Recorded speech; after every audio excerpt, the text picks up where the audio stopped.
Bismillahirrahmanirrahim.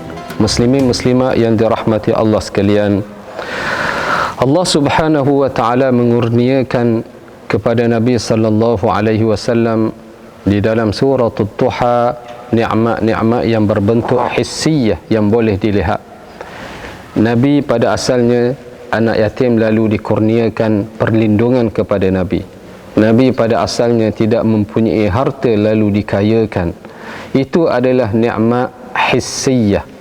Kemudian Allah Ta'ala menyebut di dalam surah Asy-Syarhi selepas surah Ad-Duha nikmat-nikmat yang berbentuk ma'nawiyah, dikurniakan ketenangan jiwa kepada Nabi sallallahu alaihi wasallam, menghilangkan bebanan dan mengangkat kedudukan. Kedua-dua anugerah hissiyah dan ma'nawiyah ini adalah kelebihan dan rahmat daripada Allah Subhanahu wa taala yang tidak pernah menolak segala permintaan, tidak pernah mensia-siakan pengharapan kepada sesiapa yang memintanya. Allah Subhanahu wa taala menyatakan surah Asy-Syarhi ini, alam nashrah laka sadrak, bukankah kami, yakni Allah, telah melapangkan bagimu dadamu wahai Muhammad, serta mengisinya dengan iman dan hidayah petunjuk. Allah Subhanahu wa taala menganugerahkan dengan ihsannya supaya bersyukur kepadanya, yang sudah tentu akan menambahkan lagi nikmatnya kepada kita. Dengan maksud, tidakkah kami telah melapangkan dadamu ya Muhammad dengan kami memberi cahaya, dan melapangkan dadamu dengan luas, yang kami luasnya dengan syariat Islam, dengan dakwah kepada Allah, bersifat dengan akhlak terpuji, menerima akhirat, memudahkan kamu untuk lakukan kebaikan.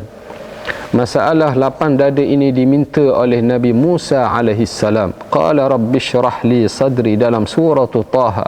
Ya Allah, ya Tuhanku, lapangkan bagiku dadaku.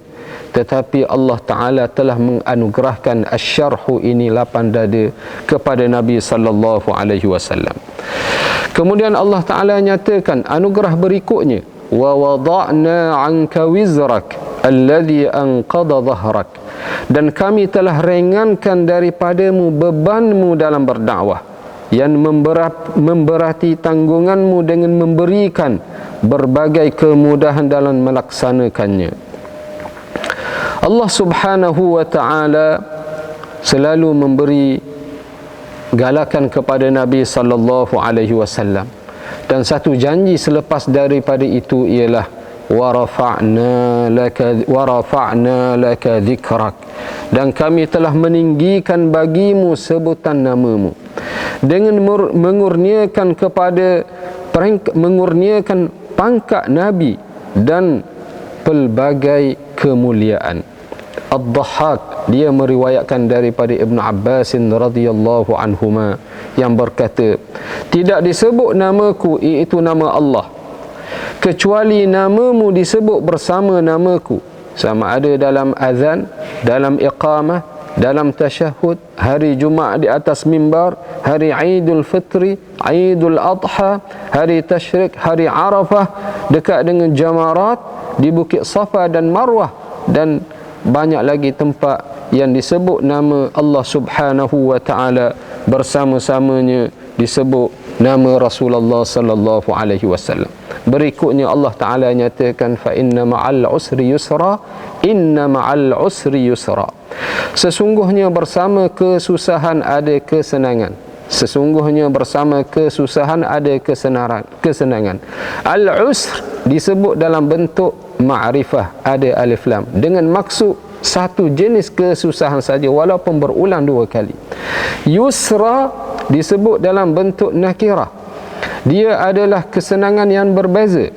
Satu kesusahan, di sampingnya ada banyak kesenangan. Inilah yang dapat oleh Nabi sallallahu alaihi wasallam. Walaupun Nabi kita mendapat kesusahan pada awalnya, Nabi kita sempat melihat bagaimana Islam itu berkembang sampai ke Yaman, Nabi dapat kemudahan yang selepas daripada kesusahan yang dihadapi oleh Nabi sallallahu alaihi wasallam. Kuncinya adalah untuk mendapat kesenangan ini, fa idza farauta fansab, apabila kamu selesai lakukan sesuatu amal saleh, maka bersungguh-sungguhlah kamu lakukan amal saleh yang lain. Dan yang keduanya adalah wa ila rabbika farghab, dan kepada Tuhanmu sahajalah hendak engkau memohon apa yang engkau inginkan. Kembalilah kepada Allah Subhanahu wa taala dan yakin bahawa kesusahan yang kita hadapi sebenarnya bersamanya banyak kesenangan, dan kita berdoa kepada Allah Subhanahu wa taala. Wallahu a'lam.